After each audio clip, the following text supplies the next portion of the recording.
Assalamualaikum warahmatullahi wabarakatuh. Alhamdulillahirabbil alamin wassalatu wassalamu ala asyrofil mursalin sayyidina maulana Muhammadin wa ala alihi washabihi asmain amma ba'du. Idul Adha itu dari kata id. Id itu kembali banyak nikmat atau terulangnya nikmat-nikmat yang diberikan oleh Allah Subhanahu wa taala.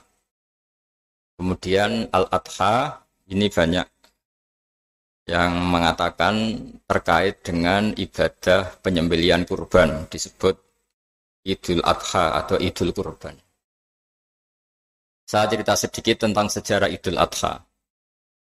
Dulu ada seorang malaikat yang menjelma sebagai manusia dan beliau ini komunikasi dengan Nabi Ibrahim. Sebelum saya cerita jauh, saya katakan juga saya ingatkan lagi bahwa cara berpikir kita sebagai mukmin itu harus berpikir awal al-khilqah. Awal kita dijadikan oleh Allah Ta'ala, yaitu Nabi Adam materinya dari tanah, nyatanya bisa jadi Nabi Adam. Kita dari sperma, nyatanya bisa jadi manusia. Dengan konstruksi yang sempurna. Dengan cara seperti ini nanti bayangkan kekuasaan Allah yang tidak terbatas menjadi mudah. Saya teruskan, si malaikat tadi tanya ke Nabi Ibrahim, saya minta kambing kamu. Oh ya silahkan. Asal kamu melantunkan kalimat tasbih, terus dibaca tasbih, indah sekali, merdu. Bisa minta tambahan kambing, ya. Sampai beberapa kali. Demi Allah, ini baru kambing, baru hewan. Andaikan anak saya pun, kalau demi Allah saya kurbankan.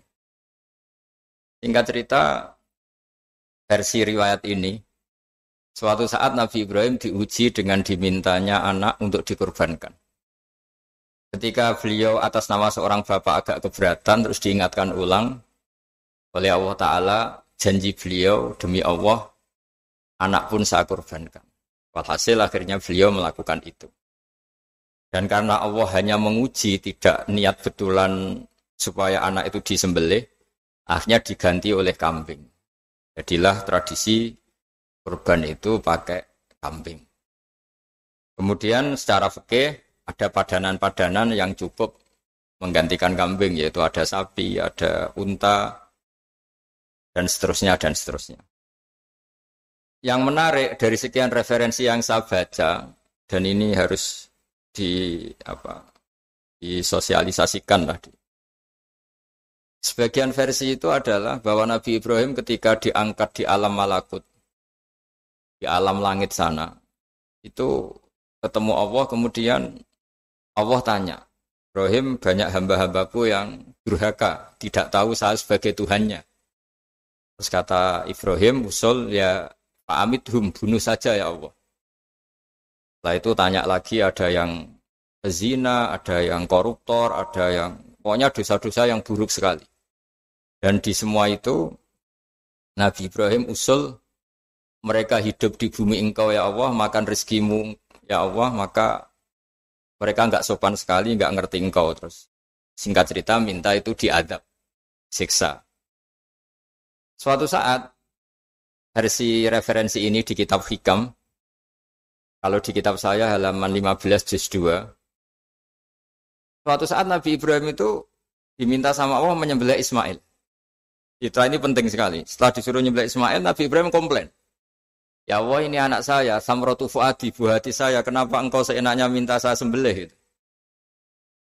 Enggak bisa ya Allah, ini samratu fuadi, buah hati saya. Terus kata Allah, orang-orang yang durhaka yang kamu usulkan supaya saya bunuh itu hamba saya menciptakan mereka, dan saya mencintai mereka, karena itu ciptaan saya. Anda enak saja usul saya matikan, saya bunuh. Sekarang ketika Anda usul, saya tidak mikir, kenapa ketika saya usul kamu mikir? Terus akhirnya Nabi Ibrahim mau oke ya Allah. Terus setelah itu, terus semenjak itu Nabi Ibrahim itu begitu sayang sama hamba-hambanya Allah.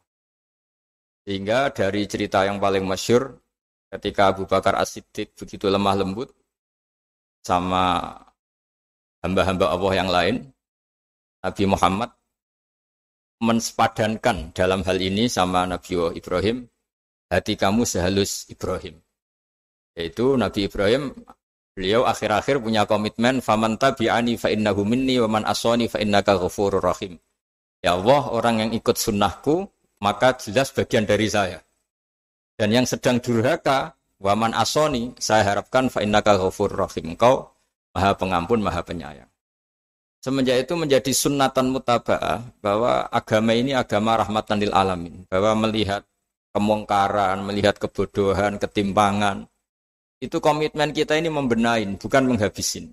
Melihat kesalahan, komitmen kita ini in uridu ilal islaha mastata'tu. Komitmen kita ini ingin lebih baik, bukan mengacaukan dunia ini. Semenjak itu terus syariat-syariat Islam disebut anit tabi millata Ibrahim Hanifah, bahwa kita mengikuti millahnya Ibrahim. Sebab itu kemudian setelah ini menjadi sunnatan mutaba'ah, bahkan banyak ulama yang berpendapat ketika Rasulullah SAW Mi'raj, itu dari sekian Nabi Ulul Azmi yang enggak ketemu itu Nabi Nuh. Nabi Nuh alaihissalam, padahal termasuk Nabi Ulul Azmi. Itu banyak yang menganalisis karena Nabi Nuh itu pernah berdoa, Rabbi la tadhar alal ardi minal kafirina dayaro. Nabi Nuh adalah Nabi yang pernah cara Jawa maksudno kaumnya, mendoakan buruk sama kaumnya, dan itu tidak manhaj, tidak metode yang Nabi Muhammad disuruh ikut metode itu, tapi Nabi disuruh ikut manhaj atau pola sosiologi, pola dakwah atau pola sosial yang harus mengikuti Nabi Ibrahim anit tabi millata Ibrahim Hanifah. Nabi Ibrahim itu orang yang sangat lemah lembut, yang ngendikan faman tabi'ani fa innahu minni wa man asani fa innaka ghafurur rahim. Sebab itu teman-teman yang di Kanada, yang di mana-mana, kita ngikuti status ilmu hakikat. Di ilmu manusia, negara ini milik Kanada, milik Amerika, milik Eropa misalnya, atau milik mana sajalah. Tapi di status ilmu hakikat, semua itu milik Allah. Sehingga di antara ciri khas Islam adalah, kalau dulu agama-agama lain harus salat di tempat peribadatan mereka, Islam mengatakan, ju'ilat lanal ardu kulluha masjidan, semua bumi Allah itu masjid, tempat sujud. Sehingga orang Islam, fa'enama adrokathu sholat, kamu kapan saja ketemu waktu sholat, ya sholat, semua bumi Allah itu tempat sujud. Sehingga suatu saat sahabat yang biasa siaha, biasa hidup di perantauan, Nabi memberi nasihat, al-bilad biladullah wal ibad ibadullah, fahaitsuma asabta khairan fa'akim. Semua negara itu milik Allah, semua hamba dimanapun juga hamba Allah. Kamu di mana saja mendapatkan kebaikan, ya silakan berdomisili di situ. Saya pernah di Korea, itu asik, karena itu yang orang-orang katanya teman-teman, saya ini di rumah itu enggak kiai, Gus. Sering di sawah, sering di Tegal. Gara-gara di Korea jadi mufti gitu. Karena enggak ada kiainya gitu. Jadi orang-orang yang enggak jadi kiai di Jawa, mungkin kalau di luar Jawa atau di luar Indonesia malah jadi kiai gitu. Artinya gini, pentingnya jadi kiai bukan menjadi gagah, itu enggak, tapi begini. Dulu bawaannya rakyat itu kan kalau ke masjid komplain, ada masjid bocor, kayak ada keran yang kurang baik. Kalau sudah jadi kiai itu tahu rasanya. Betapa nata masjid itu susah, ngelola masjid itu susah, nyari imam itu juga susah, melanggengkan jamaah juga susah. Jadi pentingnya jadi kiai itu bukan gagah-gagahan jadi imam, tapi bertanggung jawab atas proses yang berjalan. Jika dulu di antara nasihat bapak saya, bapak itu termasuk orang yang enggak suka sama orang tawadhu, orang yang sopan. Dulu saya juga iskal itu janggal.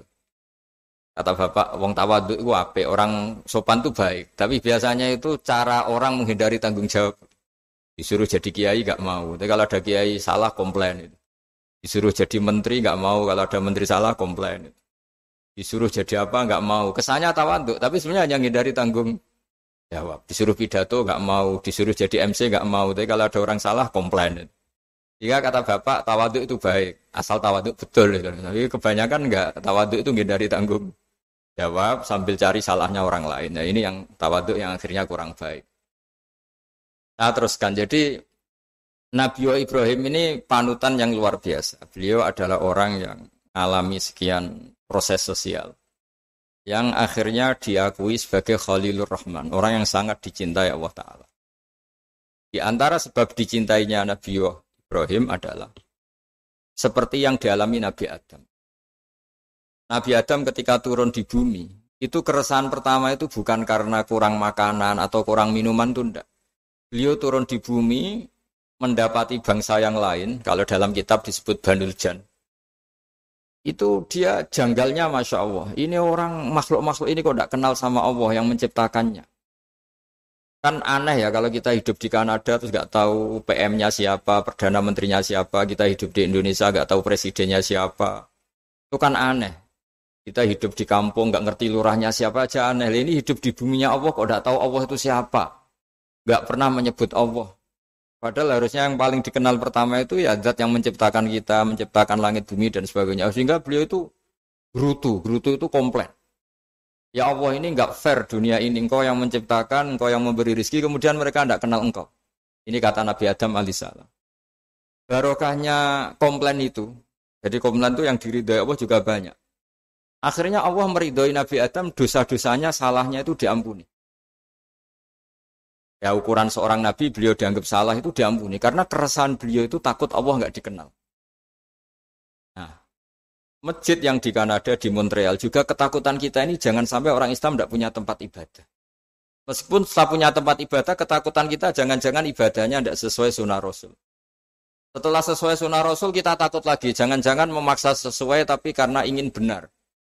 Dan setelah ingin benar, takutnya secara tasawuf ngimani kebenaran itu. Bukan ngimani rahmatnya Allah tapi ngimani kebenaran itu. Akhirnya jadi ujub. Ujub itu bangga amal diterima karena kebaikannya, bukan karena fadlnya Allah, karena anugerah.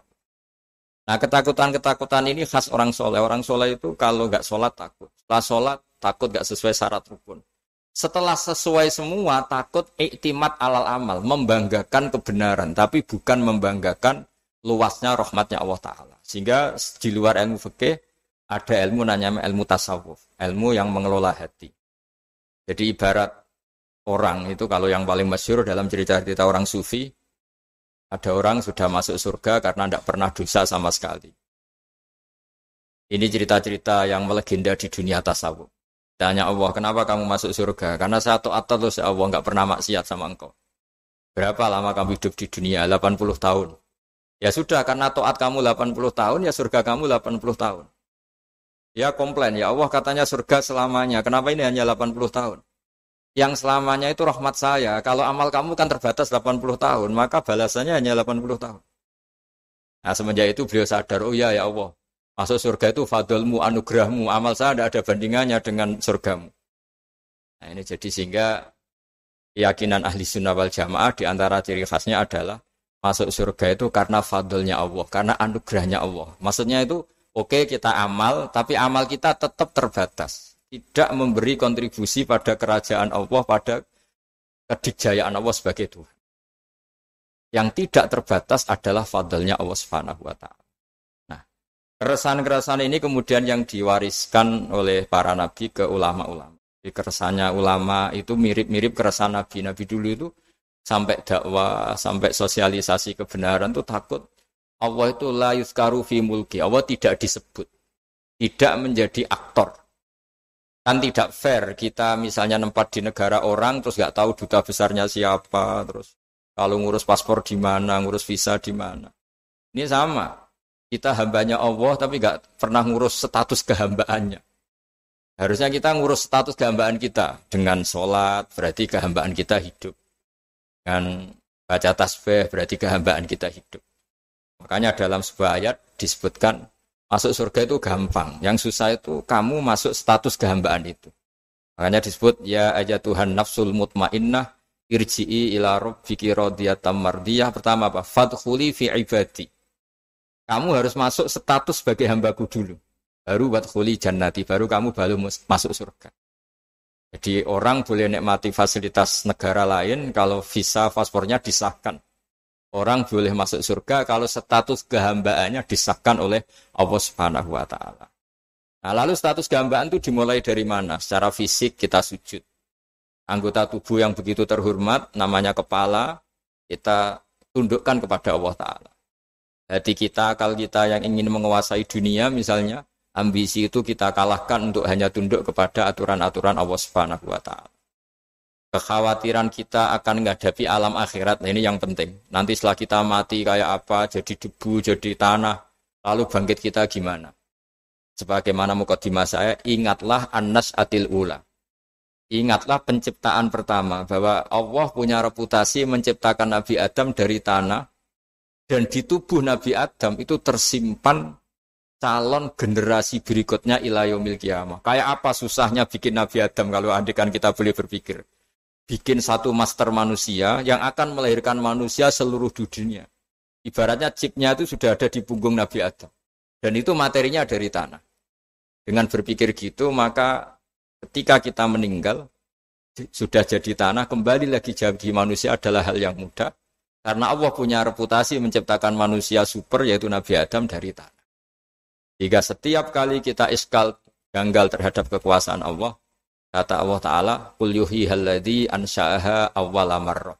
Kalau kamu janggal terhadap kemampuan saya, kemampuan kami menghidupkan tulang belulang yang sudah rapuh, sudah hancur, maka ingatlah reputasi saya, kata Allah, reputasi kami menciptakan Adam dari tanah. Ya, para nabi itu, ini semoga teman-teman yang di Kanaja masih ingat betul iman yang dilatih para guru kita di Jawa, di Indonesia.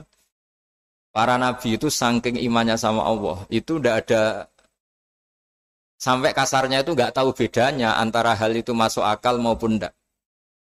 Saya beri contoh begini, kalau dalam ilmu tauhid, dan ini harus kita latih terus sampai ketemu Allah Ta'ala.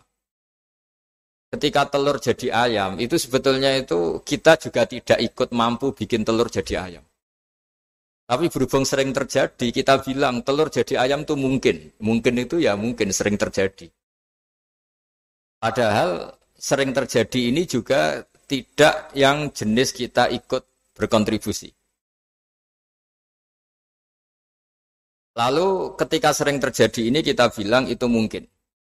Padahal saat kita bilang mungkin, juga hakikatnya kita tidak ikut menciptakan telur menjadi ayam. Lalu karena seringnya telur jadi ayam, kita bilang telur jadi ayam itu mungkin. Mungkin itu gak muhal. Begitu juga bebijian, nanti jadi pohon besar, yang rindang, yang berbuah, kita katakan mungkin. Kenapa kita katakan mungkin? Karena itu sering terjadi. Oh, kita pun tidak ikut menciptakan biji jadi pohon besar, telur jadi ayam. Artinya apa? Zaman sesuatu itu sering terjadi, kita pun sebetulnya tidak pernah ikut menciptakan. Hanya menyaksikan sering, terus kita bilang itu mungkin. Tapi kita tidak memberi kontribusi sama sekali. Semua itu karena kudrohnya Allah, kemampuan Allah. Lalu ketika ada orang yang bilang, batu ini bisa melahirkan unta. Kita bilang muhal, batu itu tidak mungkin melahirkan unta. Tapi kalau seorang nabi itu nggak tahu bedanya antara batu melahirkan unta dengan indukan unta melahirkan unta. Karena nabi-nabi itu makomnya sudah sangat tinggi. Ketika unta induk melahirkan unta juga tidak atas kemampuan unta induk. Unta induk tidak punya kemampuan menciptakan unta. Juga karena kudrohnya Allah Ta'ala. Sehingga kalau batu mengeluarkan unta juga mungkin kalau Allah menghendaki. Hingga ketika Nabi Soleh diminta kaumnya, apa bukti engkau Nabi? Tunjukkan ayat kalau engkau Nabi. Yang kamu minta apa? Seekor unta keluar dari batu besar ini. Nabi Soleh dengan entengnya berdoa sama Allah dan keluarlah unta keluar dari batu. Nah itu makom yang paling tinggi. Makom paling tinggi itu kita mendudukkan Allah sebagai zat yang tidak terbatas kudrohnya. Hingga para nabi itu terus punya mukjizat. Nah, mukjizat itu untuk mengingatkan ulang bahwa Allah itu tidak terbatas kemampuannya.